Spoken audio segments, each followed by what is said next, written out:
¿En serio has pensado en nuestros hijos? Por supuesto, tú y yo tendríamos hijos excepcionales. Ay. Tienes 5 limpiapipas, cada paquete.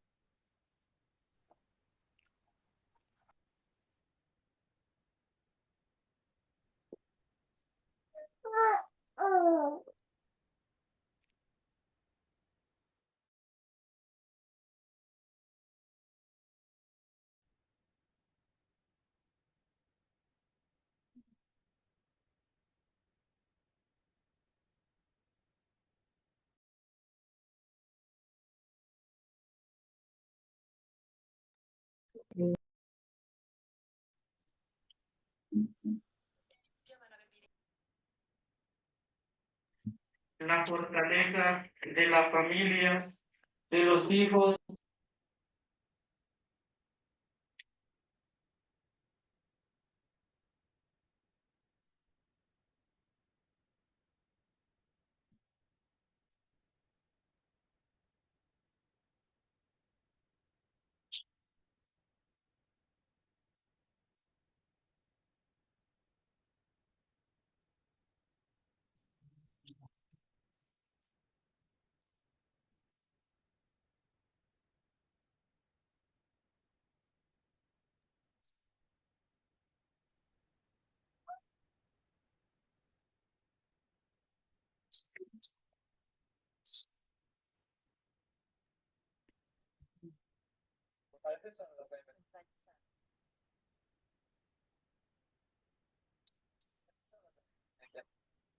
Cuando todos están dinero también es más difícil vender. No piensen que es algo fácil tampoco. Muchas gracias por los cuentos. Dos completas por bajo. ¿Pueden tomar de captura? Voy a buscar otro para. ¿Es Valeria Alfaro? ¿Qué señora? ¿Cómo que ya apareció? Me llama, se ha escapado.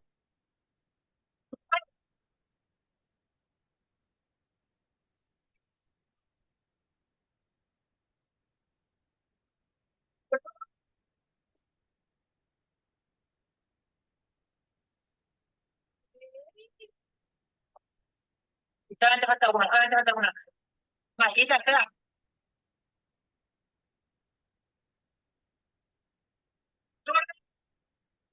¿Dónde está esa cosa, güey? Aquí. La rústica, ok, la tenemos. La asomo. Esperamos a que pase. No la escucho, no escucho la araña, güey. Me la juego.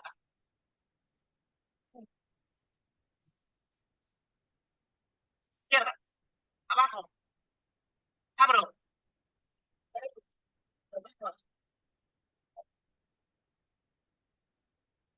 Si me tocaban mejores objetos, yo creo que lo podía hacer.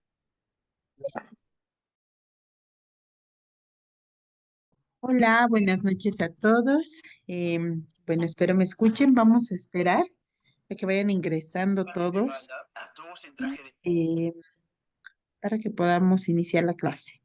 Unos 3 minutitos más.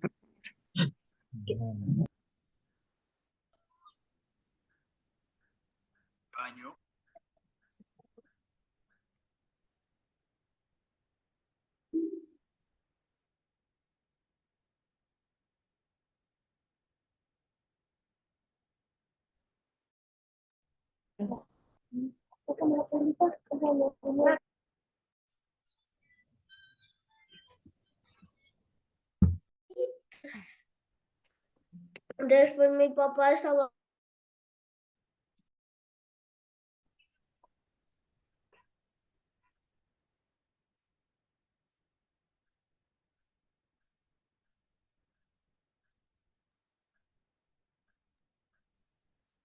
El algo. Mami, ¿no está haciendo ahora?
Ahorita entro y me va a preguntar las señoras.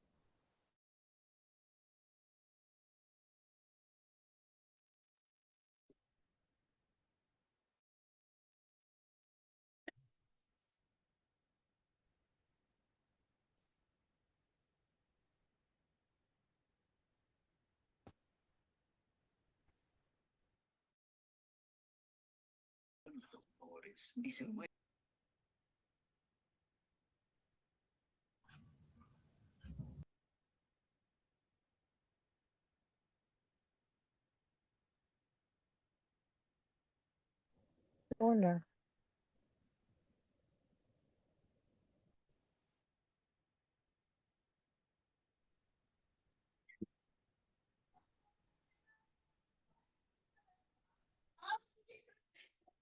Después le voy a decir mantenida como el Darwin.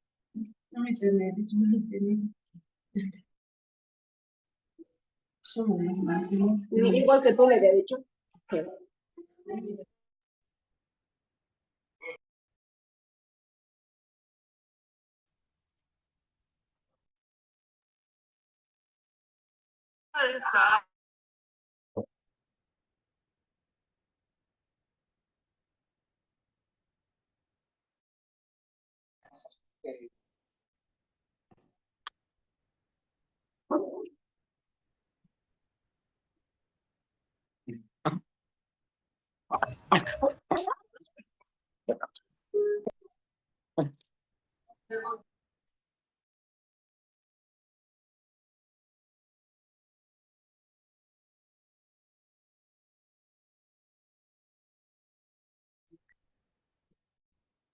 No, no.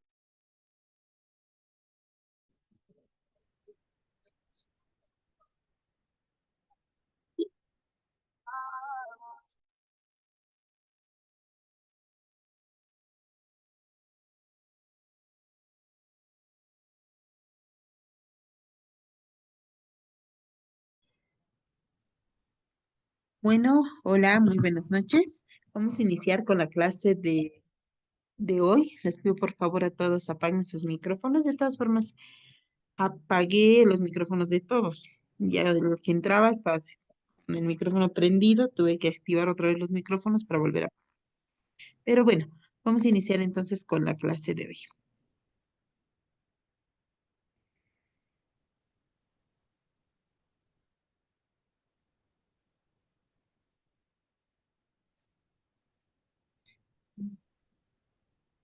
Muy bien. En esta ocasión vamos a hablar acerca de las infecciones, más que todo en el periodo neonatal y antes del periodo neonatal, ¿no? Vamos a saber que esta epidemiología de las infecciones en el recién nacido puede dividirse según el tiempo en el que se contraen las infecciones. Entonces, vamos a hablar de estos tiempos. Se dice que una infección congénita es la que es a la adquirida durante el periodo intrauterino, o sea, en el embarazo. Esa es una infección congénita. Cuando ya estamos llegando a la etapa del parto, se llama una infección perinatal, alrededor del parto, ¿no? En el feto que cuando se está produciendo el parto, que hacia el nacer. Una infección precoz es durante la primera semana de vida, los primeros 7 días. Las infecciones tardías se dan después de los 7 días, entre los 7 y el primer mes, ¿no? Entre los 7 y 30 días de vida. Y las infecciones nosocomiales que también intervienen en estos pacientes, más que todos los que están hospitalizados, se produce después del séptimo día también, ¿no? Entonces, una infección tardía puede ser después del séptimo día hasta los 30 días y la infección nosocomial que se da en las áreas de hospitalización después de la primera semana. Muchos microorganismos están implicados en las infecciones en los recién nacidos y dentro de estos microorganismos, abajo tenemos la tabla que nos muestra el libro, que puede ser desde virus, bacterias, hongos, etcétera. Acá no vemos las bacterias. ¿Por qué? Porque son las cosas no bacterianas. Generalmente las infecciones congénitas son las que no participan las bacterias, las demás sí están inmersas. ¿Cuál es la incidencia y la epidemiología de las infecciones? 10% de los recién nacidos tienen infecciones durante el primer mes de vida. ya sea cualquiera de las infecciones según los tiempos que habíamos determinado. Generalmente se da en la población en la que no tiene acceso a las áreas de salud, a los centros de salud, y por ende tiene mayor riesgo de contra las infecciones. Varios estudios se han hecho para ver cuál sería la incidencia, pero el libro menciona una incidencia global, más que todo en infección neonatal, de 1 a 5 por 1000 recién nacidos vivos. En el 2013 también se había estimado que de todas las muertes neonatales por Ya, mamá, infección, ¿vas a salir? a ver, todas las muertes neonatales, el 15% se debía a las infecciones de todos, ¿no? Y se produjeron más o menos entre 430.000 muertes neonatales en ese año. Entonces, a ver. Entonces, tenemos que las infecciones, dependiendo del tiempo en el que se producen, van a estar ocasionadas por distintos microorganismos. Aquí a la derecha vemos, si fuera en una etapa prenatal, tenemos, o las infecciones congénitas, tenemos todos estos microorganismos que pueden ocasionar la infección. Generalmente son virus, ¿no? Por eso están mencionados los virus. Cuando ya es la infección perinatal, se produce también todos estos virus y la postnatal, los virus que tienen acá. Todos estos van a depender mucho de la transmisión transplacentaria, de los antecedentes de la madre, del cuidador o infectado. Estoy leyendo sus mensajes, perdón, están ingresando con micrófonos encendidos. Entonces los vamos a apagar. Y generalmente también en caso de que el paciente lacte de la mamá, la leche materna, si no identificamos factores de riesgo o la paciente no llega a un centro de salud, la leche materna también puede ser una vía de infección para el recién nacido. Y muchas de las infecciones están producidas por virus y muchas de estas pueden producir no solo una infección neonatal generalizada, te pueden iniciar con infecciones urinarias o del aparato digestivo. Ahora, tenemos eh, muchos virus que habíamos mencionado, que estos virus pues van a ser los protagonistas de que los pacientes estén infectados.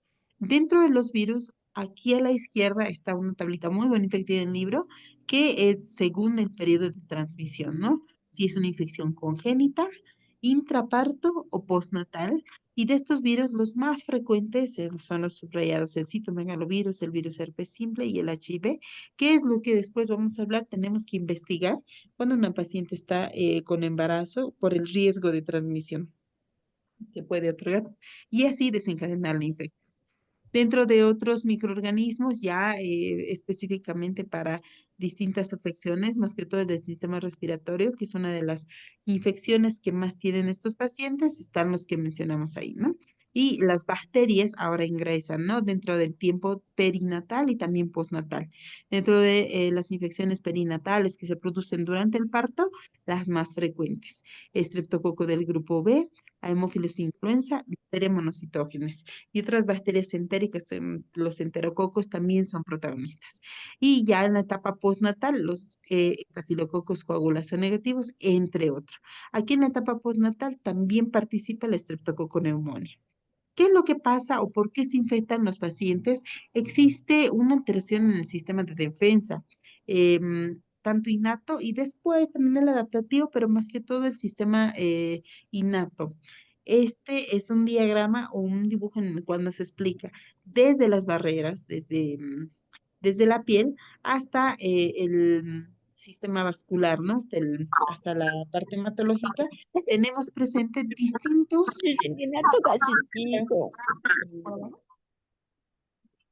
distintas sustancias que pueden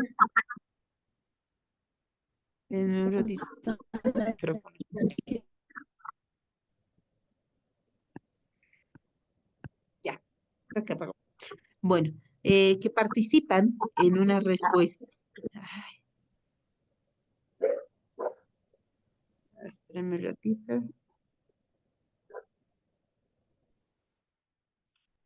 Que participan en la respuesta a una infección. Entonces, desde la barrera, desde el primer contacto, ¿no? La piel, las mucosas y la sangre. Entonces tenemos distintas etapas, la etapa fetal, neonatos, lactantes y ya después cuando son adultos. Y si ustedes ven cómo el sistema inmune trata de proteger, porque es muy inteligente, trata de proteger frente a cualquier tipo de infección, microorganismo. Entonces la barrera, tanto en la parte, en la etapa fetal como en la etapa neonatal, ven cómo cambia y existe esta barrera de proteínas, ¿no? Que está protegida. Los neonatos a término, por ejemplo, tenemos en las mucosas lo que se llama la inmunoglobulina A secretora materna, que puede ser transmitido mediante la lactancia. Y aquí en la sangre vemos distinto comportamiento de los anticuerpos, tanto en la etapa fetal como en la etapa neonatal. Tenemos la presencia de anticuerpos maternos, ¿no? Que esa es la que eh, pasa las barreras, pero ya en la etapa del lactante y del adulto se producen sus propios anticuerpos o propia inmunoglobulina que va a estimular a distintas secreciones de citocinas para ya desencadenar una respuesta frente a la infección. Si todo esto está afectado, como es en los pacientes prematuros, entonces sí se va a producir mucho más fácil una infección, ¿no? Entonces, este es un diagrama bonito que nos explica la respuesta. Entonces, ya tenemos clasificados según el tiempo las infecciones.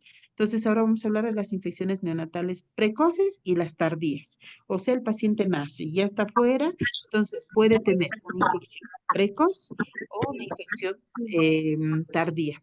¿Cómo lo determinamos? Habíamos dicho, la precoz tiene que ser antes de los 7 días de vida.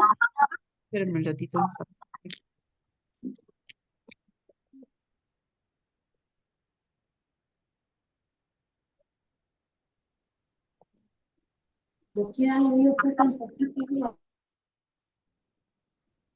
Entonces, tanto una infección precoz o una infección tardía. Las infecciones precoces son antes de los 7 días y las tardías después de los 7 días. Alguna literatura también menciona que antes de las 72 horas se puede llamar infección precoz y después de las 72 horas las infecciones tardías o la sepsis tardía.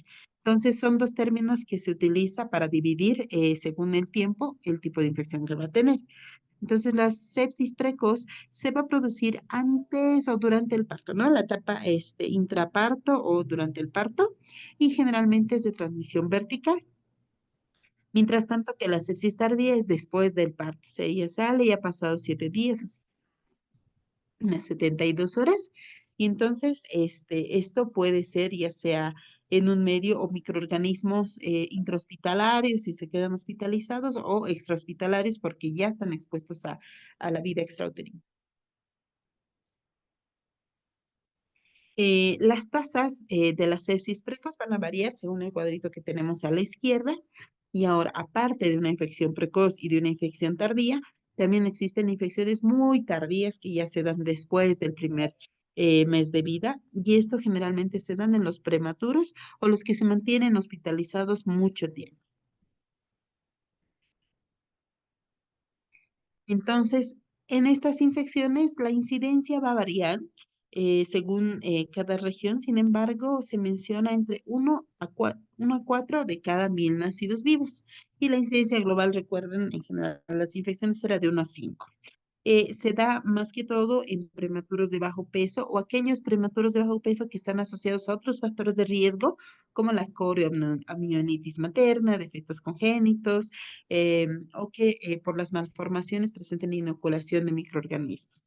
Existen también otros datos acerca de la incidencia, por ejemplo, de la meningitis, que es una infección en el sistema nervioso central, de 0,2 a 0,4 casos por cada 1000 nacidos vivos.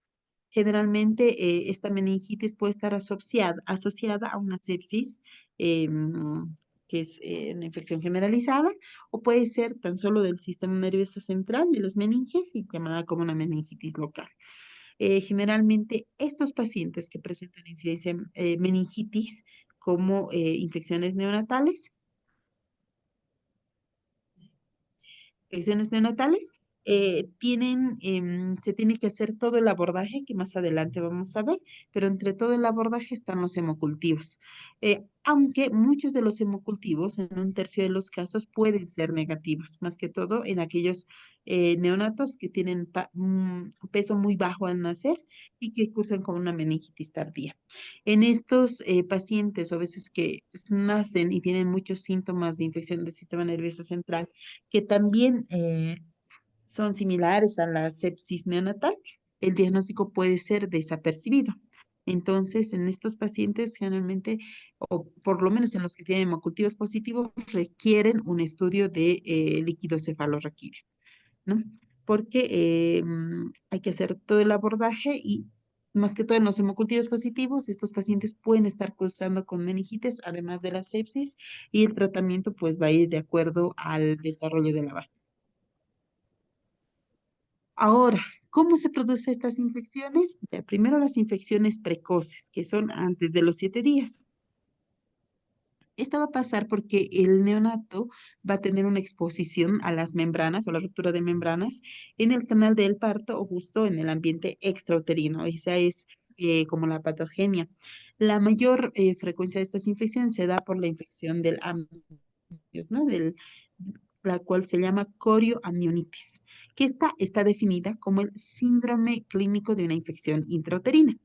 Entonces, este síndrome clínico de esta infección intrauterina puede tener características, todas las 5 que están mencionadas acá. ¿Cómo nosotros vamos a sospechar que este paciente puede presentar infección, una infección precoz? ¿Por qué? Porque la mamá va a presentar fiebre. La fiebre materna es una característica. Dolor a la palpación uterina durante el embarazo, si la mamá presenta secreción vaginal o cuando nace o el líquido amniótico se huele fétido, si la mamá tiene leucocitosis materna, y aquí también va a depender mucho de qué medicamentos recibe, en especial los corticoides, que sabemos que los corticoides elevan los leucocitos sin que esto signifique infección como tal. Por eso que tenemos que asociar a todos los otros síntomas mencionados. Y la taquicardia materna, ¿no? Que es un signo de respuesta inflamatoria también. Entonces, este es el síndrome clínico de infección intrauterina llamada corioamnionitis. El diagnóstico prácticamente se lo va a hacer analizando el líquido amniótico o de repente una biopsia de la placenta en la cual nos va a mostrar mucha inflamación. Entonces, en estos casos, pues tenemos ahí el factor de riesgo o la etiología para una infección precoz en el recién nacido.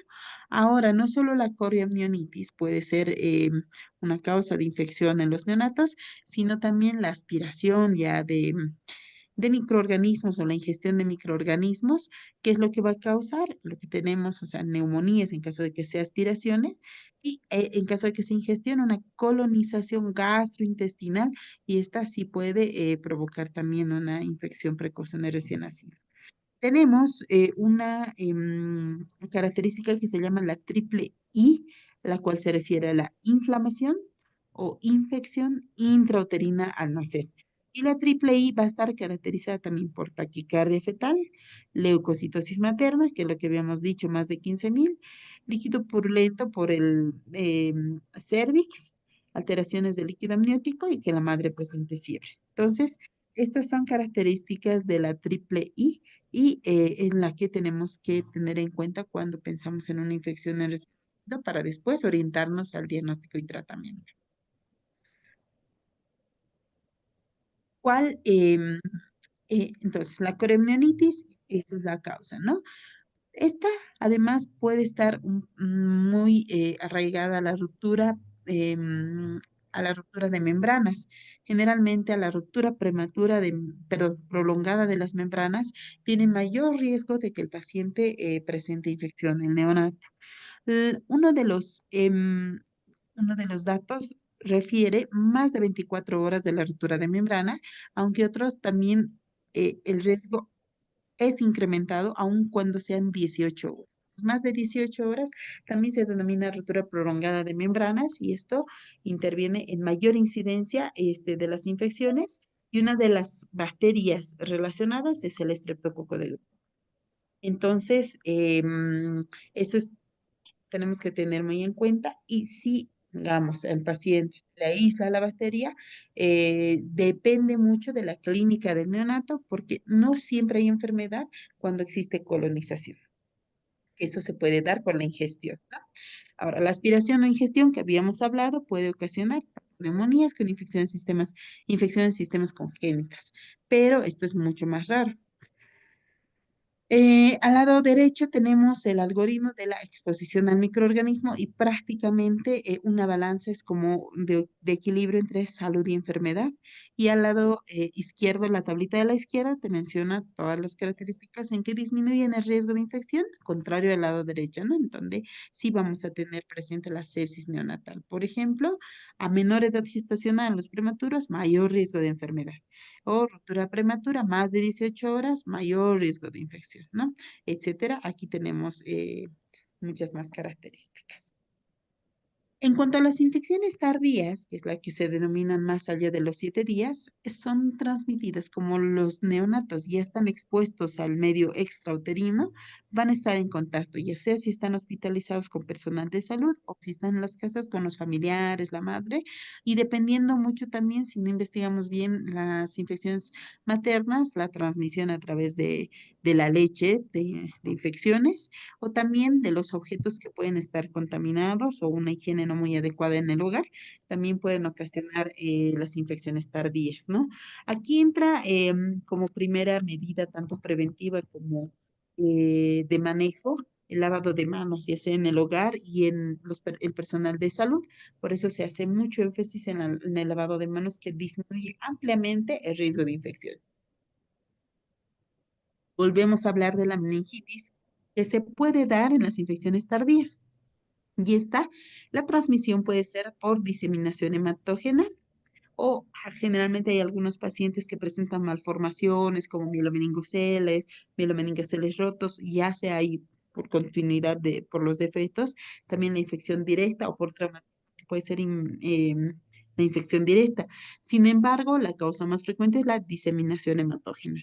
Y esta meningitis puede tener complicaciones como los abscesos cerebrales, ventriculitis, hidrocefales, ya que eso todavía prolonga la hospitalización en el paciente y mayor riesgo de infección y algunos factores que elevan la gravedad de la presentación de esta patología, como hipoxia, acidosis, hipotermia, o algunos trastornos hereditarios, que toda la hipoxia, la acidosis y la hipotermia puede ser muy frecuente en prematuros.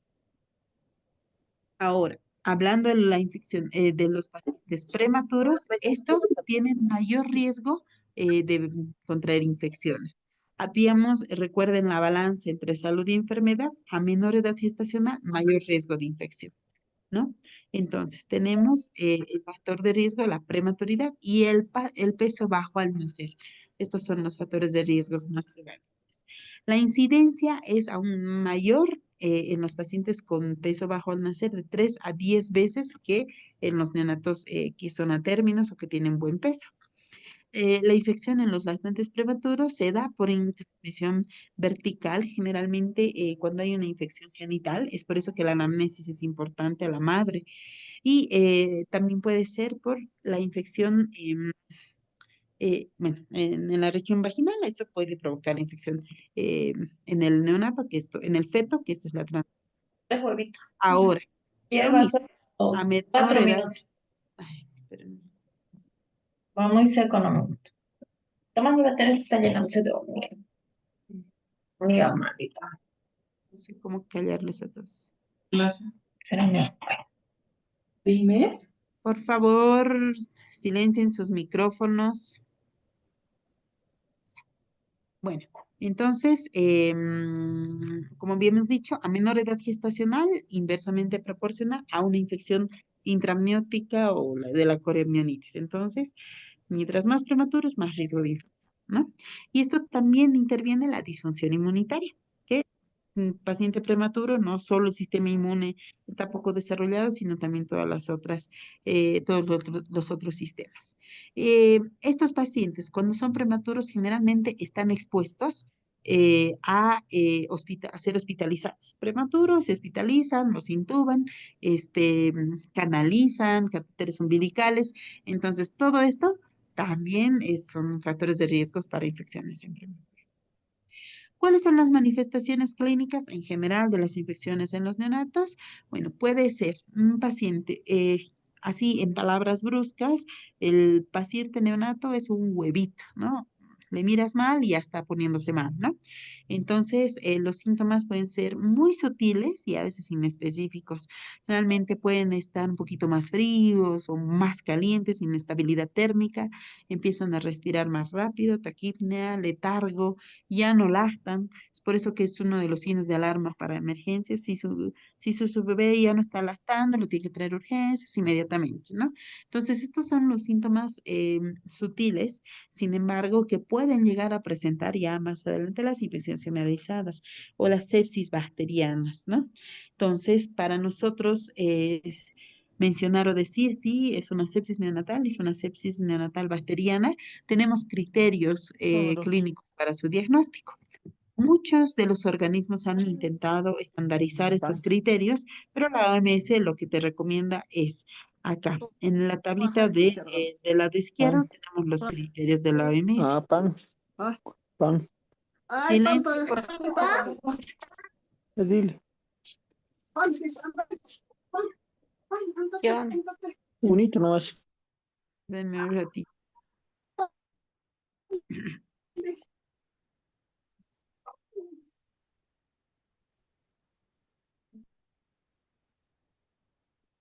Ya. Bueno, entonces dentro de los criterios clínicos en sí están ahí, por cada sistema, los neurológicos, respiratorios, cardíacos, gastrointestinales, etcétera. De acá, lo más frecuente, o la vía respiratoria es uno de los órganos más afectados, ¿no? Dentro de estos órganos afectados, la taquipnea, más de 60 respiraciones por minuto, porque recuerden que un neonato tiene distinto valor en los signos vitales. Em, a ver, voy a silenciar a todos.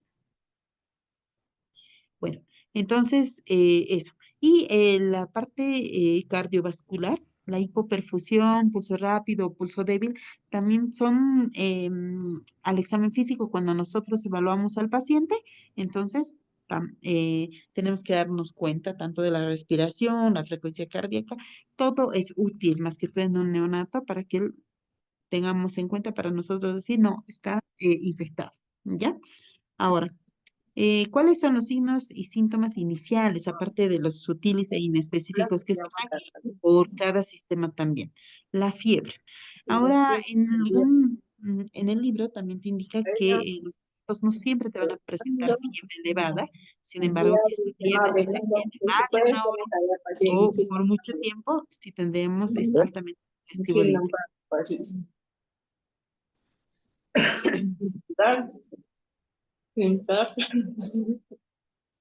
A ver, doctora, discúlpele A las 9 de la eh, mañana. el audio para todos los participantes. Creo que se configura la flechita al lado del micrófono. No sé si esa pudiera ser. me voy a tener que salir de la presentación, pero bueno, me voy a salir, ¿ya? Igual se había salido. Tito, Usted porque puede recomendar no los nos dejan cuatro. avanzar. Si salga, Solís, tu micrófono, Solís, viejo. Carla, Wilson. Micrófonos, por favor. Los mismos caminos. Compañeros, si no van a atender, ¿para qué entran a la clase? Nos perjudican. Solís.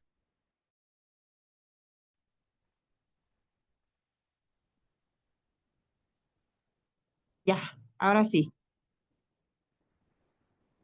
creo que sí.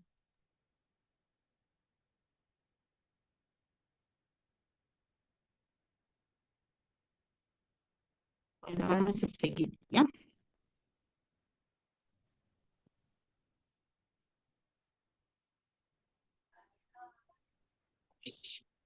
Ya.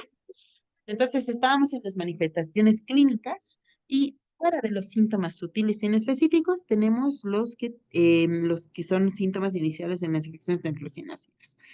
Vuelvo a repetir, como los neonatos son huevitos, entonces cualquier cosa nos puede hacer pensar en infección y tenemos que preguntar cómo ha sido el embarazo, qué vacunas ha recibido, si la mamá tiene infecciones, etcétera, cómo ha sido el parto, cómo ha nacido. todo es importante. ¿Por qué? Porque fíjense, desde los síntomas generales como fiebre y que no come bien, que no laste bien, riesgo de infección. Ya que esté vomitando, que tenga distensión abdominal, riesgo de infección. Que esté respirando mal o que esté muy irritable y realmente no lacte, los reflejos que estén alterados o la fontanela que esté prominente, también riesgo de infección. Hasta los pacientes ictéricos, que la ictericia es una de las causas más frecuentes de consulta en emergencias o en la consulta pediátrica, también puede presentar riesgo de infección. Entonces, se dan cuenta que hay muchos signos y síntomas que pueden estar relacionados a infección y una vez que lo sospechamos tenemos que indagar muy bien para nosotros orientarnos al diagnóstico. Ahora, em, además de otras manifestaciones clínicas, también pueden acompañarse de otros, como unas comorbilidades, que no solo el niño esté infectado, sino además tenga otro tipo de enfermedades. Por ejemplo, el síndrome de dificultad respiratoria puede coexistir a una infección. Un ejemplo claro es, por ejemplo, los recién nacidos prematuros que no tienen desarrollado bien el surfactante, entonces tienen signos de dificultad respiratoria que no siempre es infección. Ahora, si aparte de tiene fiebre y tiene estos síntomas que habíamos mencionado, sí puede ser una infección, pero además por la prematuridad tener el SDR, que es el síndrome de dificultad respiratoria. Entonces, eso también tenemos que valorar muy bien porque si no distinguimos una taquimia transitoria de recién nacido de una infección, podemos retrasar el diagnóstico y empeorar la evolución, ¿no? Dentro de los diagnósticos diferenciales por sistemas, también tenemos a todos estos que nos pueden hacer pensar que el niño está infectado, sin embargo, puede tratarse más bien de otro proceso no infeccioso. Por ejemplo, las cardiopatías congénitas o, por ejemplo, también la hipoglucemia, ¿no? Que no esté lactando bien, le da hipoglucemia y eso empeora la situación. O en la parte respiratoria que habíamos dicho, ¿no? El síndrome de dificultad respiratoria. Ahora, dentro de estas manifestaciones clínicas también existe un término que todos lo conocemos, el síndrome de respuesta inflamatoria sistémica. Este síndrome de respuesta inflamatoria sistémica no solo está presente en infecciones, sino en otro tipo de patologías también, pero es muy útil cuando nosotros pensamos en infección, en una sepsis en un neonato. Puede estar provocada por muchas etiologías. ¿Cuáles son los síntomas? Al igual que en los adultos, no sé si todavía se utiliza, pero te dice 4, ¿no? Fiebre o hipotermia, taquicardia, taquipnea y los leucocitos ya sea elevados o disminuidos, recuento leucocitario anormal. Esto va a depender mucho de los valores que nosotros manejamos en neonatología. Y entonces, además de esto, el síndrome de respuesta inflamatoria sistémica y más asociado a una infección, ya lo denominamos sepsis, ¿no? Entonces, al lado derecho ven este cuadro, que está también en el libro, es el SIRS, como nosotros conocemos, se caracteriza, y esto es ya por los organismos internacionales, definido como inestabilidad térmica, que sería fiebre o hipotermia, menos de 35 o más de 38,5, muy asociada a infección, disfunción respiratoria, o sea, taquipnea o hipoxemia, cardíaca, y en este caso taquicardias, dependiendo de la edad, de la prematurez o si es un neonato a término. Y aquí en la disfunción cardíaca entra el llenado capilar y la hipotensión, ¿no? Y también las anomalías de perfusión, que es uno de los datos que se está tomando mucho en cuenta en los pacientes que pensamos en infecciones. Entonces, ¿cuáles son las anomalías de perfusión? Oliguria, acidosis láctica, y en la gasometría vemos el lactato y la alteración del estado de conciencia. Todo esto asociado a un proceso infeccioso se denomina sepsis, ¿no? Entonces, todo esto va a depender mucho de una patogenia que va a alterar totalmente el metabolismo del neonato. Empieza con un incremento en la permeabilidad vascular. Esto hace que haya filtración a los capilares, de capilares a los tejidos periféricos e incluso al tejido pulmonar. edema por ende, como hay alteración de la permeabilidad vascular, edema periférico y pulmonar, coagulación intravascular diseminada, y ahí de ahí nos vamos a insuficiencia orgánica y puede llegar a muerte si no identificamos a tiempo. ¿Cuáles o cómo se va a presentar? ¿Cuáles son las manifestaciones clínicas? Habíamos dicho otra vez, inestabilidad térmica, fiebre o hipotermia. Más de la mitad de los casos, los pacientes pueden tener una temperatura simplemente mayor de 37,8 grados, pero la fiebre no siempre es infección. Entonces, ¿por qué la fiebre puede estar alterada tanto por la temperatura ambiental, por las incubadoras que muchas veces se calientan demasiado, la deshidratación, o por ejemplo, en los pacientes que no lactan, les da ictericia, están deshidratados, pueden presentar fiebre sin que esto signifique infección, o trastornos en el sistema nervioso central. Entonces, el hecho de que un neonato tenga fiebre no siempre quiere decir infección, pero sí nos llama la atención y tenemos que vigilar los otros síntomas, ¿no?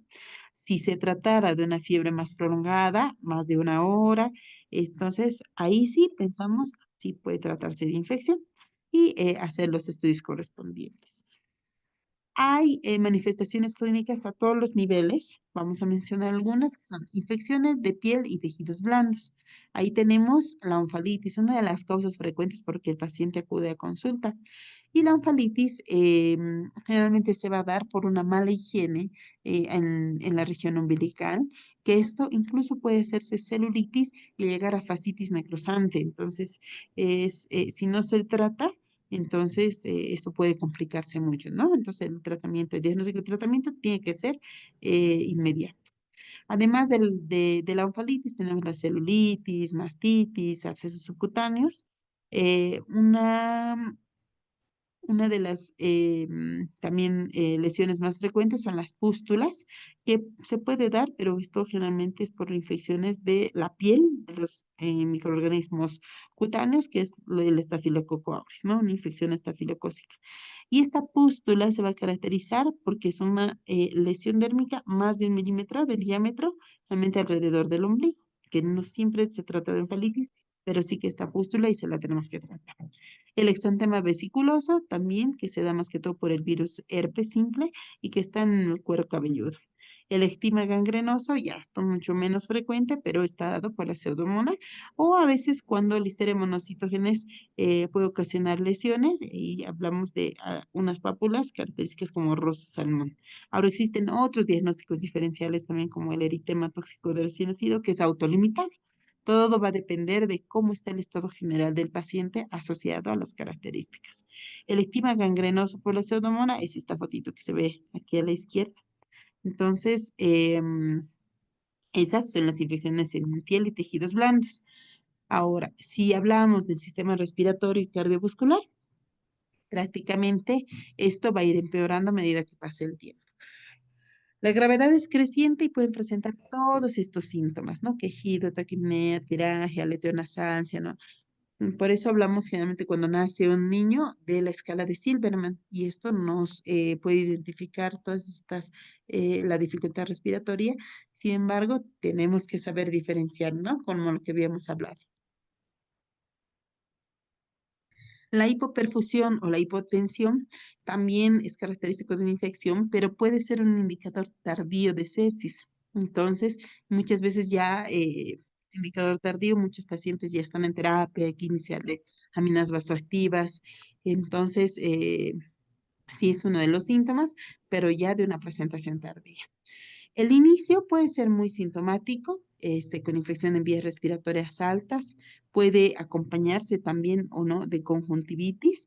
La conjuntivitis en los pacientes, si no los tratamos muchas veces, puede presentar una infección generalizada y algunos microorganismos que pueden ocasionar estos síntomas respiratorios y cardiovasculares. Pero más adelante vamos a ver los microorganismos.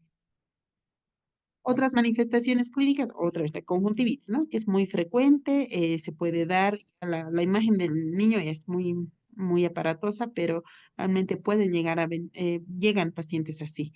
Tumefacción periorbitaria, inyección conjuntival, generalmente hay exudado. Las conjuntivitis en los recién nacidos están dados por estas bacterias, Chlamydia trachomatis, Neisseria gonorrhea. y en algunas ocasiones pseudomonas, ¿no? Ahora, también pueden estar ocasionadas por virus. Dentro de los virus, el herpes simple también puede provocar conjuntivitis y a veces no nos funciona el tratamiento antibiótico, pero es necesario ahí derivar. Infección por tétanos. En el embarazo, las pacientes reciben mucho abordaje y dentro de esto las vacunas, que es importante. Generalmente los pacientes que las mamás no se han vacunado pueden tener la infección por tétanos. Cuando nacen, después del parto, ya que el cordón está, que haya una mala manipulación del cordón, también puede provocar esta infección. Una de las características es que el neonato nace, lacta muy bien y después ya deja de lactar y ahí presenta dificultad para deglutir, espasmos, rigidez, convulsión, incluso pueden llegar a morir. Em, Aquí arriba, característico esta rigidez que se puede dar por la infección de tétanos y justo en una madre que no se ha vacunado durante el embarazo. Generalmente se da de 5 a 7 días después de nacer, pero puede presentarse en un periodo de 3 a 24 días. ¿Cuáles son las pruebas de laboratorio? ¿Qué es lo que hacemos cuando un neonato, cuando hay sospecha de infección en un neonato? Otra vez, anamnesis, muy bien, no solo del recién nacido, sino también de la madre. Y buscar los síntomas, ¿no? Que habíamos mencionado. Tomamos los exámenes de laboratorio, todos, ¿no? Hemograma, función renal, función hepática, cultivos, que es muy importante cuando sospechamos de infección, y en la orina también. Ahora habíamos hablado, la meningitis es una de las enfermedades muy frecuentes en los pacientes, en los neonatos que están expuestos a bacterias. Entonces, tenemos que hacerle los estudios de líquido cefalorraquídeo y entre estas, buscar las bacterias más frecuentes. Entonces les pedimos todo, ¿no? De hemograma, examen de orina, pruebas de función renal, pruebas de función hepática y los niños con sospecha de sepsis neonatal, pues les puncionamos, le hacemos la punción lumbar y pedirle todos los estudios. Algunas ocasiones, cuando encontramos en el hemograma trombocitopenia, ya las infecciones las dirigimos ya bacterias o virus, ¿no? La elevación de la transaminasa sérica, por ejemplo, porque le vamos a pedir pruebas de pueden estar relacionadas a la infección por el virus del herpes simple o el enterovirus. Cuando nosotros sospechamos ya de una infección bacteriana grave o cómo nosotros podemos determinar que este paciente está con una infección bacteriana grave, hay ciertas pruebas de laboratorio que nos ayudan. Por ejemplo, el conteo de los fagocitos inmaduros y totales, que son los neutrófilos, ¿no? El índice de neutrófilos inmaduros y totales mayor o igual a 0,2 es una infección bacteriana grave. La procalcitonina y el PCR también son marcadores que nos indican si están muy elevados o una infección bacteriana grave, más que todo la procalcitonina más que la PCR. También existen otros estudios de laboratorios como el amiloide sérico, el antígeno de superficie CD64, interleucina 6, interleucina 18, citocinas que de repente no hacemos en nuestro medio, pero que también se utilizan para poder determinar una infección bacteriana grave en una. Yo creo que en Bolivia más que todo podemos utilizar PCR y procalcitonina y en un hemograma el índice de maduros y totales. De todas formas, hay que saberlo. Acá tenemos el diagnóstico de sepsis neonatal, ¿no? Todo basados en cultivos, no basados en cultivos, todos los estudios que nosotros tomamos en cuenta y que cómo lo debemos tomar y cómo debemos interpretar también estos cultivos, ¿no? Entonces, este es un cuadro que también te resume más o menos de cómo podemos nosotros interpretar los estudios de laboratorio, pero más que todo es aplicable, depende de si tenemos todo esto, ¿no? Por ejemplo, habíamos hablado, nosotros tenemos los índices de neutrófilos fácilmente en hemograma, pero no vamos a tener por ejemplo, paneles o escalas de sepsis o aspirado traqueal, que no siempre se hace en los neonatos en nuestro medio, pero por lo menos un hemocultivo, un urocultivo o un cultivo de líquido cefalorraquídeo, también podemos valorarlo y aplicarlo para nosotros determinar sepsis neonatal. Más que todo para orientarnos al tratamiento. hablando del tratamiento, en principio no vamos a saber con qué bacteria está infectado el paciente, pero ya con estos términos de los tiempos de infección o en qué tiempo se infecta, nosotros podemos hacer un tratamiento empírico basado sí o sí en la sintomatología y más que todo en la anamnesis también. Entonces, el tratamiento, si un paciente ya presenta, ¿no? Los síntomas sutiles, fiebre, apatía, irritabilidad, apnea, podemos iniciar el tratamiento bajo la sospecha de sepsis, porque obviamente los cultivos van a tardar en estar en unos 3. Los antibióticos va a depender mucho de a dónde o a qué bacteria está orientándonos. Entonces, puede ser ahora esto sí, dentro de los 5 a 10 días el tratamiento y cómo nosotros iniciamos el tratamiento. Ahora, ahí hablamos, el tratamiento empírico. Si es sepsis precoz, tenemos ampicilina más algún aminoglucósido. 10 días en caso de bacteremia, dice aquí 14 días para estreptococo del grupo beta. En una sepsis precoz y lo que generalmente se utiliza es ampigenta, ampicilina más gentamicina o ampicilina más aminoglucósido. Ahí tenemos las dosis ampis de 15 miligramos kilodosis y la genta 4 miligramos kilodosis, uno cada 12 horas y el otro cada día. Pero esto va a depender mucho también del peso, de la prematuridad, etcétera, pero es como que una orientación al tratamiento empírico. En algunas ocasiones, o más que todo en sepsis tardía, podemos hacer ampicilina más cefotaxima o cefepime, indica en el libro, pero en nuestro medio pues tenemos cefotaxima, que es solo una alternativa, o en caso de que nosotros sospechemos de una infección por estafilococo aureus, la vancomicina en lugar de la ampicilina nos va a ser más útil, ¿no? Entonces, y de todas formas, aquí también tenemos el cuadro en donde vemos sepsis precoz, ampicilina y aminoglucósido. Y sepsis tardía, podemos utilizar vancomicina más aminoglucósido. Ahora, todo va a depender del cultivo, de cómo esté el paciente, porque si el cultivo nos sale negativo a las 48, 72 horas y el paciente muy bien y está lactando bien y los marcadores también bioquímicos están negativos para sepsis, podemos utilizar el tratamiento. Pero generalmente el tratamiento va de 5 a 10 días, ¿no? Existen otro tipo de estrategias de prevención que se llama la administración, por ejemplo, de la penicilina en caso de que nosotros tengamos alta sospecha de la infección por estreptococo del grupo betamolítico, que eso se puede dar por la infección más que todo intraparto. Ahora, los antibióticos intraparto, realmente hablando, van a disminuir mucho la transmisión vertical. Disminuyen también la mortalidad que puede darse por un parto prematuro o por la ruptura prematura de membranas. La profilaxis intraparto, lo que se busca en este caso es disminuir las infecciones por el estreptococo del grupo B. Entonces, disminuye las tasas de infección, pero tenemos que elegir bien en qué pacientes se está indicando la profilaxis intraparto, más que todo en aquellos que tengamos muchos factores de riesgo para ese tipo de infección. Aquí tenemos las indicaciones de las profilaxis intraparto, y a las indicadas y las que no están indicadas. Por ejemplo, que un embarazo previo, la mamá ya tenga un hijo que haya tenido una enfermedad invasiva por estreptococo de grupo B o que tenga bacteriuria por estreptococo del grupo B en cualquier trimestre del embarazo, podemos administrarle. O un cultivo para este germen durante el embarazo, ¿no? Y todo esto, y acá también depende del estado de la bacteria, si no conocemos, pero que si el parto se produzca en un parto prematuro, menos de las 37 semanas de gestación, si hay ruptura de membranas prolongada, que habíamos dicho más de 18 horas, o que la mamá tenga mucha fiebre, o estos generalmente son las indicaciones para una profilaxis intraparto. Y esto se puede utilizar en los pacientes en los que tengamos alta sospecha de que el bebé, el neonato, esté infectado.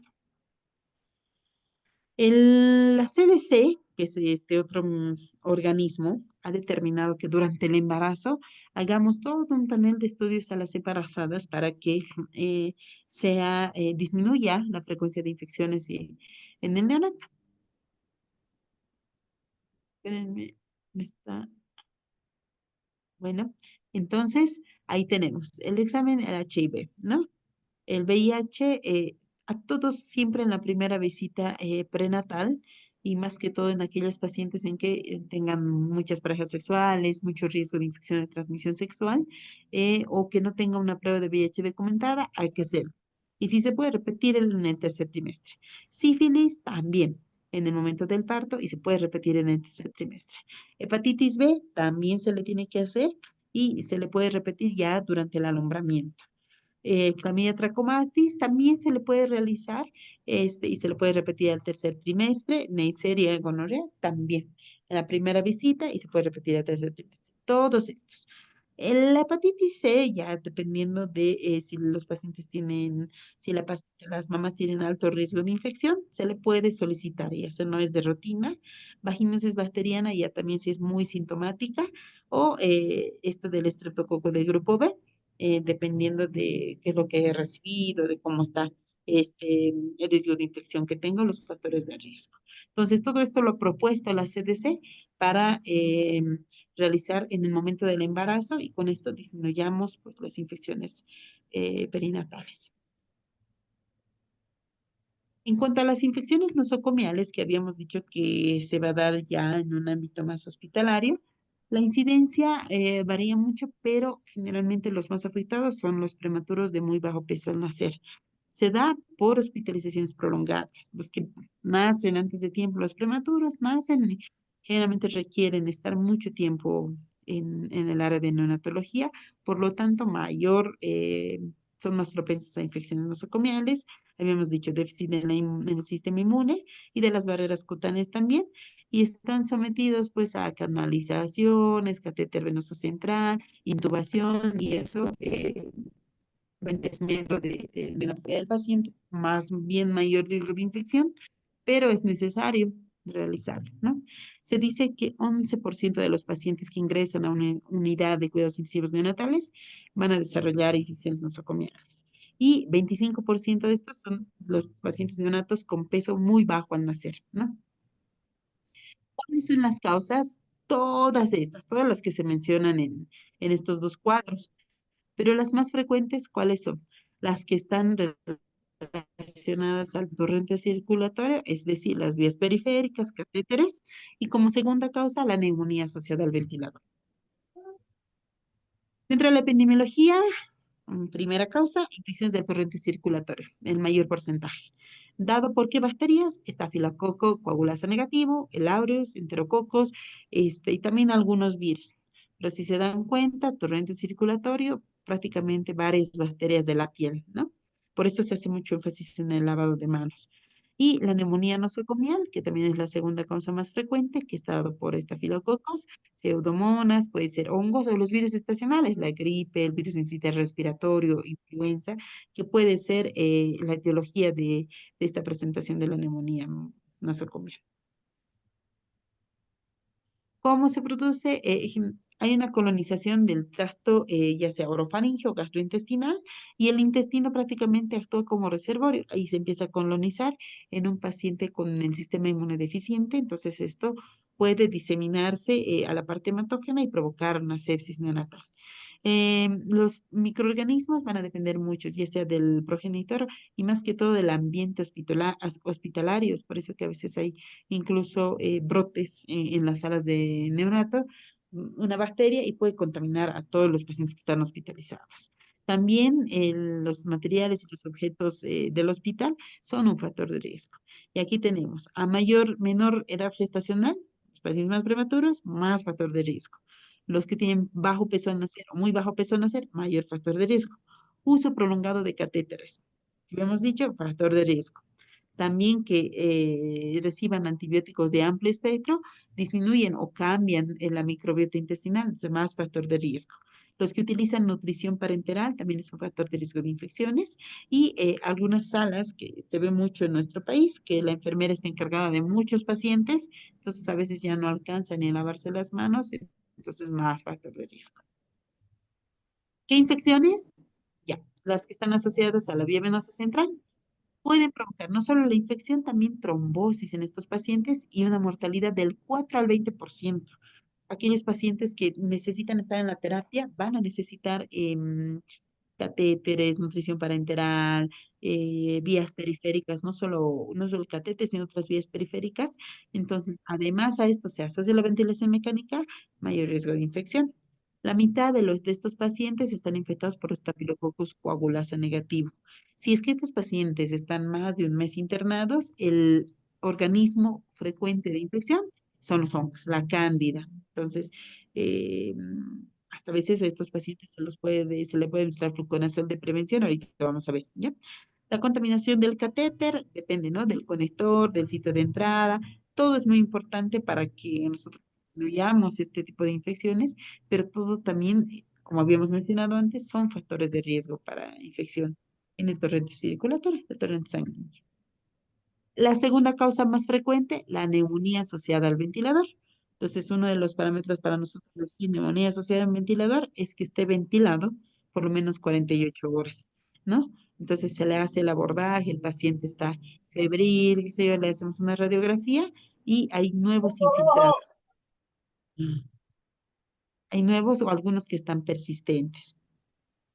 También empezamos a abordar, le hacemos los estudios de laboratorio y podemos ver en la gasometría hay un empeoramiento, ¿no? Y ahí tenemos tenemos que ser muy exquisitos a la hora de valorar esto, porque de repente el paciente se interna por una neumonía y va yendo bien, pero está intubado y de repente, pum, recae o empieza con inestabilidad térmica. Vemos el hemograma, hay muchos cambios. Una de las características, leucopenia, este, menor de 4.000, aquí por si acaso. eh, Aspiramos y pues podemos tener el esputo un poquito más concentrado, más mucoso, el paciente empieza a empeorar, escuchamos más sobreagregados y la bradicardia, que es menos de 100 latidos, o la taquicardia, más de 170 también eh, son puntos en que nosotros tenemos que decir, no, este está con neumonía asociada al ventilador, hacerle todo el abordaje, cambiarle de cobertura antibiótica, repetirle los cultivos. Entonces ahí, ¿por qué? Porque es una de las causas más frecuentes de infección nosocomial. Otro tipo de infecciones puede ser infecciones de piel, tejidos blandos. ¿Por qué? Porque están otra vez sometidos a muchos procedimientos, ¿no? Infecciones virales se presentan en el 10% de los pacientes internados en la terapia neonatal. Generalmente están dados por estos virus, sincite respiratorio, rotavirus, enterovirus, y esto se puede dar también en brotes, ¿no? Un paciente se infecta por un rotavirus y puede infectar a los otros neonáticos que están internados. La infección micótica invasiva presenta hasta el 3% de los neonatos con un peso muy bajo al nacer y hasta 20% en los neonatos que son con peso extremadamente bajo al nacer. Representa dentro de las áreas neonatales 1 a 4% de los ingresos y puede estar en aquellos más que todo el cándida que habíamos dicho, que si el paciente está hospitalizado más de un mes, alta posibilidad, 60% de posibilidad de que tenga una infección micótica invasiva. La mortalidad también es elevada, desde el 20% y complicaciones en más del 50%. ¿Cómo entonces prevenimos? En general, importante, esencial, la higiene de manos, tanto de los familiares, de personas de salud. eh, Presenta uno de los manejos más simples, con mayor efectividad. Y en caso de que no podamos después lavarnos las manos, desinfectarse por lo menos con alcohol en los 15 segundos, con todos los pasos que se debe seguir en la higiene de manos. Si es que nosotros queremos prevenir las infecciones de los catéteres, obviamente otra vez lavado de manos, tenemos que utilizar paquetes de medida de inserción, esterilidad en los guantes, y las medidas de mantenimiento también, todo estéril, ¿no? Para evitar las neumonías asociadas al ventilador, educación, tanto al familiar, lavado de manos en el personal y minimizar la secreción, la aspiración a las secreciones. Se dice también que si el paciente lo exponemos a una alimentación precoz o la lactancia materna, esto puede ser muy beneficioso para evitar las infecciones nosocomiales o las infecciones perinatales. La profilaxis, como les había dicho, puede estar recomendada más que todo en aquellos pacientes prematuros, los que van a estar sometidos a mucho tiempo de hospitalización, fluconazol, desde las 6 semanas hasta las 6 semanas de vida, es una opción. Y la descolonización nasal, que también lo menciona el libro con mupirocina, pero no siempre lo hacemos. Los dos últimos pero lo tenemos que saber. Con mupirocina, que es una aplicación tópica nasal, podemos descolonizar las fosas nasales. En cuanto a las infecciones congénitas, perdón, y perinatales, vamos a mencionar la infección congénita es la que es transferida a través de la placenta, dentro del útero. Y la infección perinatal, las que son transferidas de la madre al feto durante o neonato, ¿no? 2% de los fetos en general va a sufrir una infección intrauterina. Otra vez, la anamnesis a la madre es importante para sospechar de la infección congénita.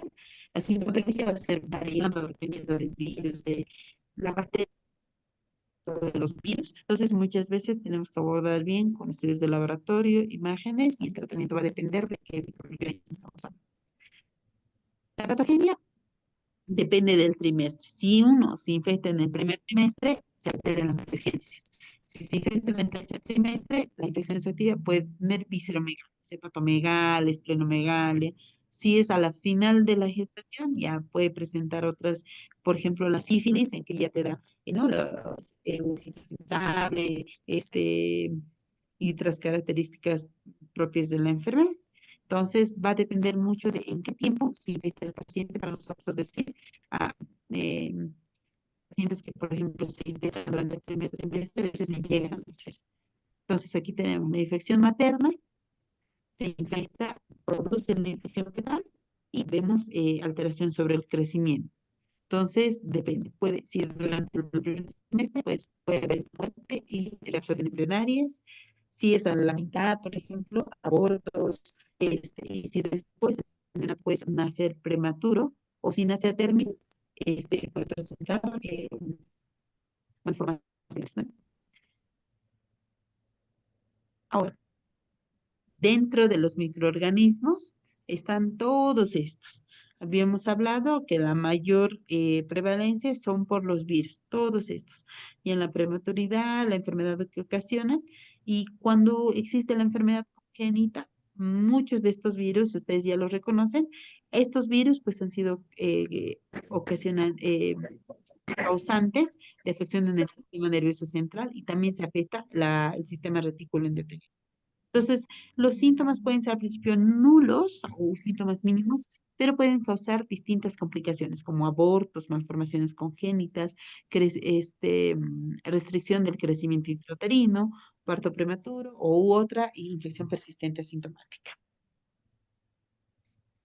Aquí también tenemos las manifestaciones clínicas según cada microorganismo, ¿no? Por ejemplo, rubiola, todo lo que te ocasiona. Citomegalovirus, que es muy frecuente. Herpes simple, que es otra de las cosas muy más frecuentes. Y los síndromes que están causados también, por ejemplo, del parvovirus, anasarca fetal no inmunitario, que en la anterior clase habíamos visto, o HIV, ¿no? O el Zika, que ha estado muy de moda hace algunos años, microcefalia y mucha afección del sistema nervioso central. Entonces es muy variado, depende mucho del germen. El diagnóstico se le puede hacer ya sea durante el embarazo, vemos si hay restricción del crecimiento intrauterino en una ecografía, anomalía física, podemos hacerle todos estos estudios más que todo a la madre. Entonces, dentro de las serologías del TORCH, que es un mnemotécnico para mencionar a los virus y abordar mediante serologías. Lo que tenemos que tomar en cuenta es la IgM, ¿no? Que esto nos hablaría de infección reciente. Y en el recién nacido, o ya bueno, cuando nace, todo el abordaje que también habíamos mencionado, hemograma, pruebas de función hepática, pruebas de función renal, cultivos, y si sospechamos mucho de una infección viral, serologías y PCR, pero no el PCR del marcador bioquímico del reactante fase aguda, sino de PCR viral, de las cargas virales que podemos hacerles a los pacientes y a los neonatos. En cuanto a las infecciones perinatales, otra vez, transmitidas de la madre al feto durante el parto. Otra vez, preguntar muy bien a la madre cómo ha estado todo el embarazo y la exploración al bebé, ¿no? Y hacer todo el abordaje. El canal del parto significa que es un canal donde hay mucha colonización bacteriana, entonces tiene mucho riesgo de contaminarse.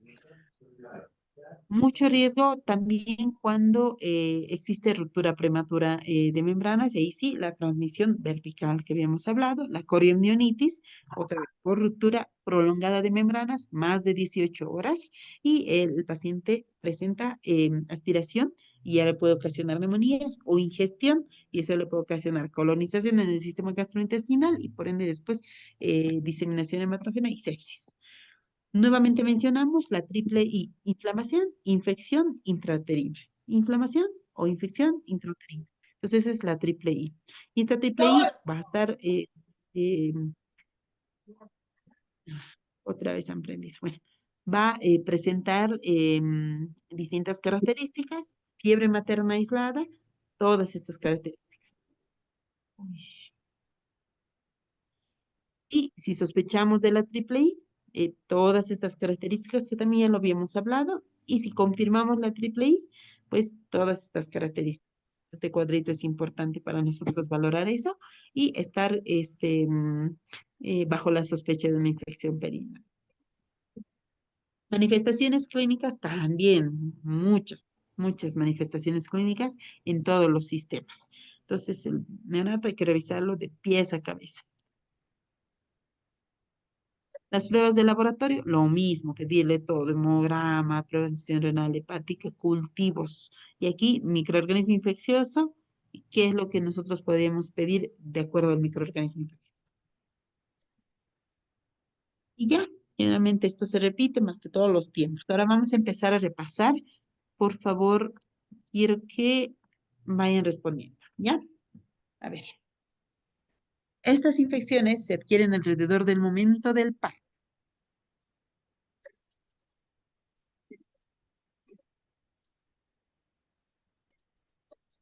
Muy bien.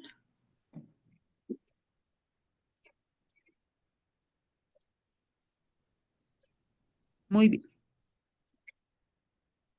La infección perinatal es la que se adquiere alrededor del momento del parto. Todos han respondido muy bien. Infección perinatal. Es una infección que se produce en la primera semana de vida. Primera semana. Y suele deberse a los microorganismos adquiridos durante el periodo perinatal. Bien. Alguien ha dicho B por ahí. Ujú. B también. Primera semana de vida.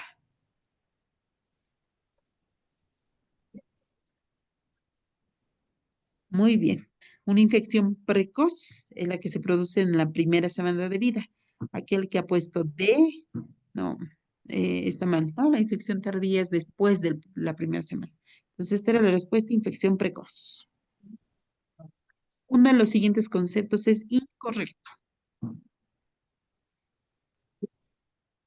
Incorrecto. A ver, lean bien.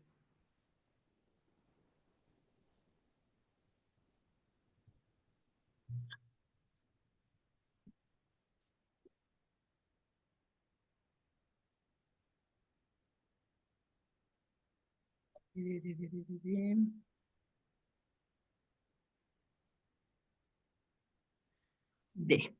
Muy bien. Les recomiendo, por favor, en el examen tienen que leer bien si es excepto o incorrecto, que ahí les puede hacer variar. Entonces, ahí tenemos sepsis precoz, los 7 días. Sepsis tardía, después de los 7 días. Infecciones muy tardía, después del primer mes de vida, o sea, después de los 30 días. Así que las infecciones muy tardías no es después de los 60, es después de los 30 días. Muy bien. Son criterios clínicos para el diagnóstico de sepsis en un contexto internacional.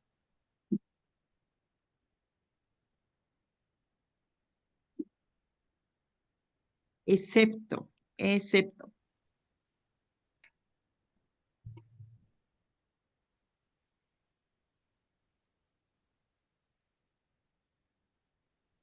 Pero, se hace de, ahora sí tenemos E, E, E, S, E,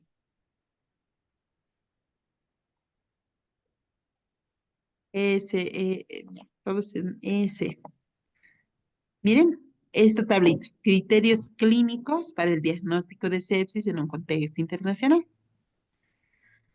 Todos es neurológicos, respiratorios, cardíacos, todos. Temperatura más de 37,7 dice.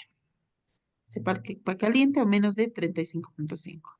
Entonces la respuesta es temperatura más de 39,7.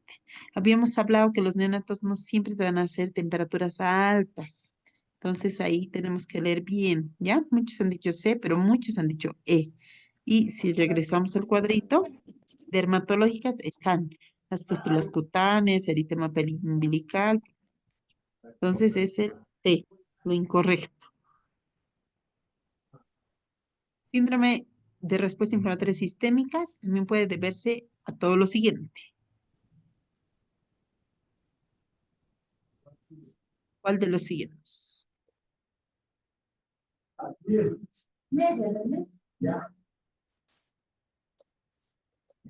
Muy bien. Todos, ¿no? Pueden presentar un CIRS sin que sea infección. Todos, muy bien.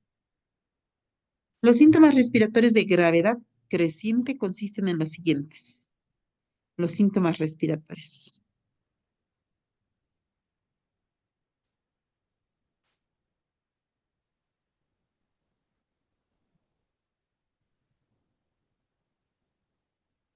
Eh, eh, eh, eh, eh.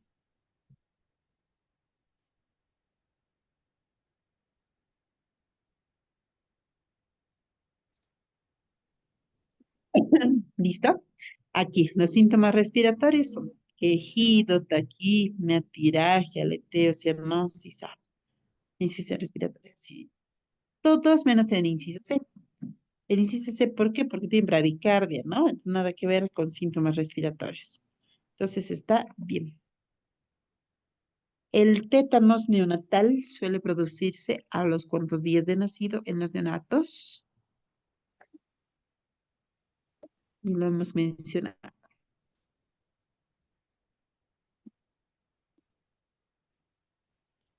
B.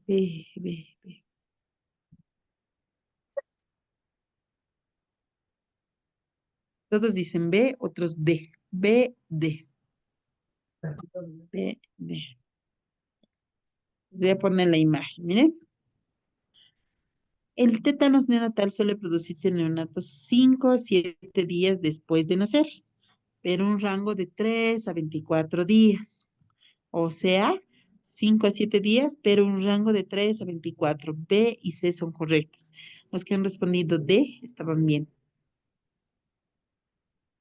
Los que han respondido B también, ¿no? Pero en realidad B y C son correctos. El rango es de 3 a 24 días, pero 5 a 7 días es generalmente donde se produce. En relación al tratamiento empírico de la sepsis neonatal precoz y tardía, se inicia con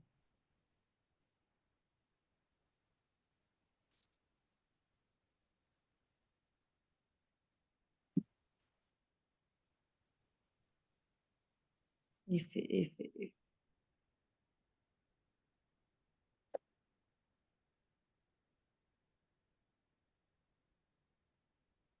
B, F, A, F, A. Vamos a ver otra vez. Sepsis precoz y tardía. Entonces, sepsis precoz, ampigenta, como hemos dicho, ¿no? Ampicilina, aminoglucósido, 10 días en caso de bacteremia, 14 días para estreptococo del grupo B y meningitis no complicada, y hay que ampliar 21 a 28 días en infecciones complicadas. Y la tardía, vancomicina más aminoglucósica, y depende del patógeno. Entonces, todas estaban bien. Los que han respondido F estaban bien, algunos han respondido A. Todas están bien, ¿ya?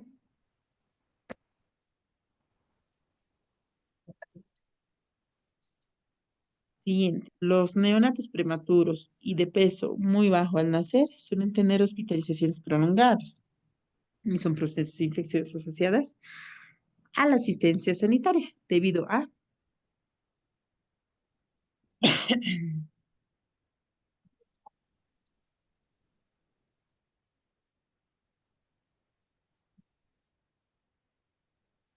Eh, eh, eh, eh,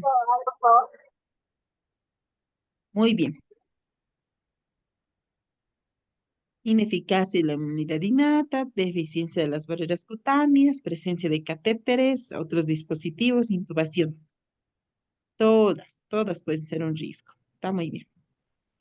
Dentro de la incidencia es la segunda en frecuencia de infecciones asociadas a la asistencia sanitaria. Harto lo hemos mencionado.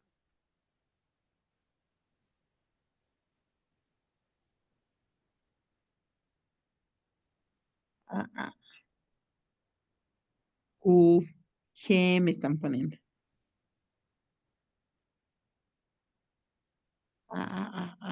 Muy bien, fácil. Es la segunda en frecuencia, la neumonía asociada al ventilador. En la neumonía, a la exploración física se obtienen los siguientes hallazgos. Algo ya valioso. Perfecto. Estamos listos. Si están listos, comenten la palabra listo ahí abajo, por favor. Y chicos, si me puede pasar un vaso de agua también, por favor. Ya estoy seco. A ver si estamos listos. Genial. Vamos a ir entonces con el tema directo, al grano, a darle con todo. Entonces vamos a unos términos claves. Están en otra. Bueno, todos, ¿no? Ya. Creo que están empezando otra clase, pero a ver, vamos a ver.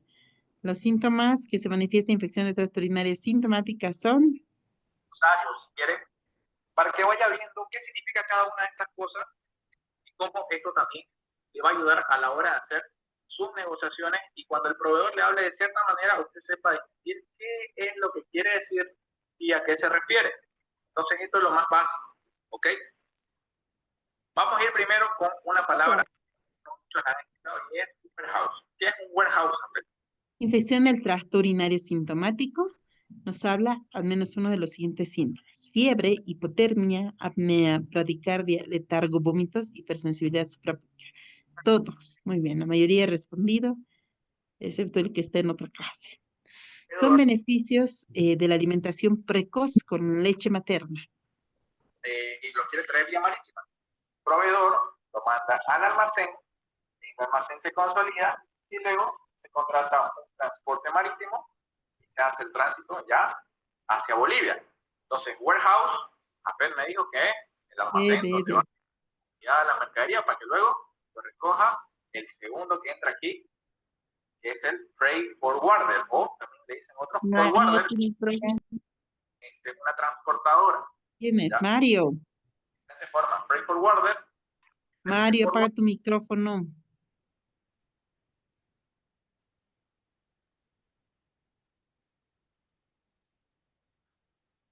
Ese Mario. Ya. En realidad todos.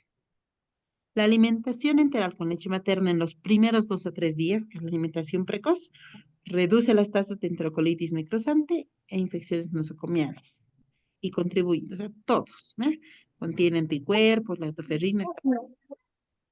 La administración profiláctica de fluconazol reduce la colonización micótica y las infecciones micóticas invasivas en los neonatos de peso extremadamente bajo al nacer, menos de 1 kilo. Y esta se administra durante... Ahí está. Ve.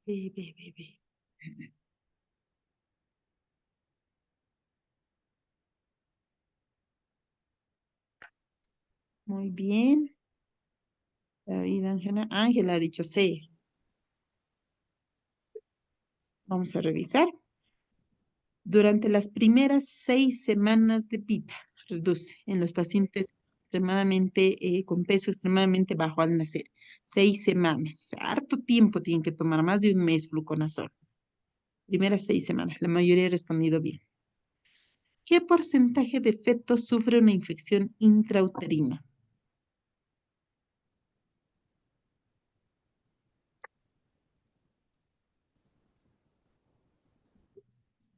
Paola, Carlos, Fernanda, Imelsa, Jonana y Carla, Darío. Ya. Muy bien. Bien. Hasta el 2% de los fetos sufren una infección intrauterina. Muy bien, la mayoría ha respondido. La anamnesis a la madre debe estar enfocada a...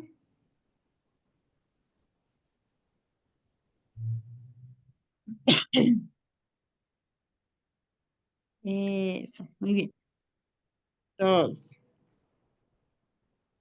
La anamnesis exhaustiva, síntomas, viajes, dieta, uso de fármacos, infecciones de transmisión, todo tenemos que tomar en cuenta. Son efectos sobre el crecimiento o viabilidad de infecciones fetales.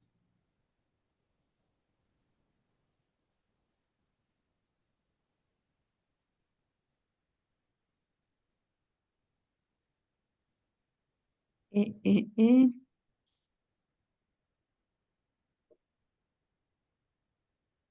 Muy bien. Ahí está. Todos, ¿no? Perdón, A y B. No hay implantación anómala. Era la E. Efectos sobre el crecimiento o viabilidad en infecciones fetales, aborto y mortinatalidad y crecimiento intrauterino retardado.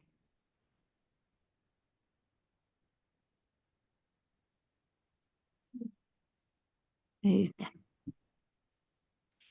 Es una bacteria causante de enfermedad congénita e infecciones fetales. Infecciones congénitas.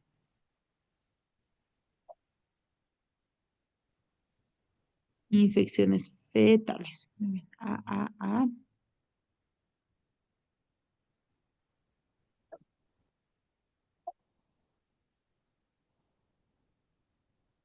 Muy bien, la mayoría. Muy bien.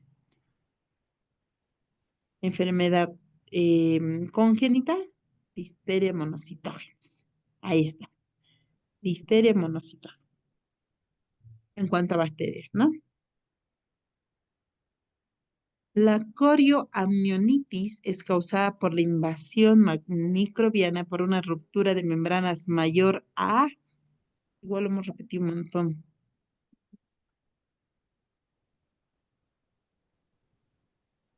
De.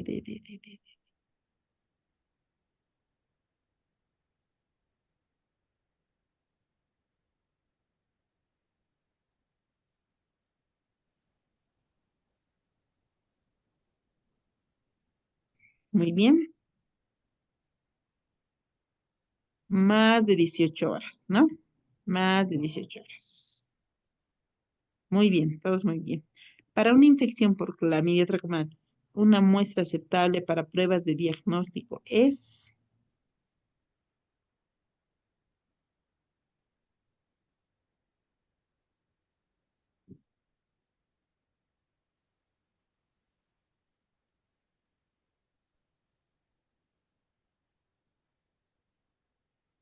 Todos dicen A.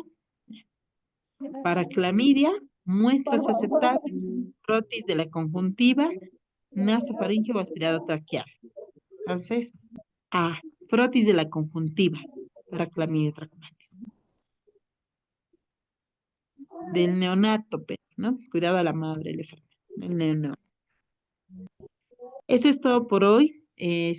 Lara, mucha interrupción de los micrófonos. Si ustedes conocen a los demás, díganles, porque no se puede apagar cada rato el micrófono. De todas formas, espero sigan estudiando y ya nos vemos en la siguiente clase. Buenas noches. Doctora, un favor. ¿Sí? Buenas Para noches. mí no puede pasar el repaso que hemos tenido, el primer repaso de pediatría. Serían por trabajo, entré solamente hasta la mitad y tampoco han mandado el link de la grabación. ¿Ya? ¿De cuál? ¿De qué tema? ¿De esta? No, el de repaso de pediatría, de apendicitis, de lo que estábamos dando. Ah, ya, a ver, El voy a hablar con mis que quiera administradores. comentar, doctor, por favor. Doctora, buenas noches. Sí, buenas noches. Buenas noches. Quería, por favor, pedirle si es posible que nos pueda mandar el banco de preguntas ya resueltas por el factor tiempo. No nos da a resolverlo. Ah, voy a hablar con los administradores, de repente ya les manden, ¿no? Creo que hacen No, no se dio ese repaso, dice.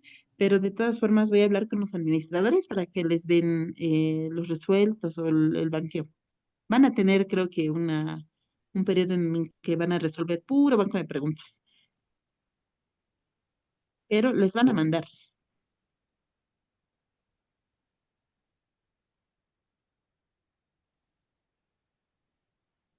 el banqueo, ¿ya?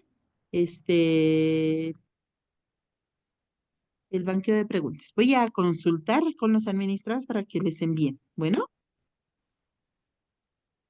sigan, pero sigan estudiando. No se cansen, estamos en lo último. ¿Ya? Gracias. Listo. Un abrazo y buenas noches.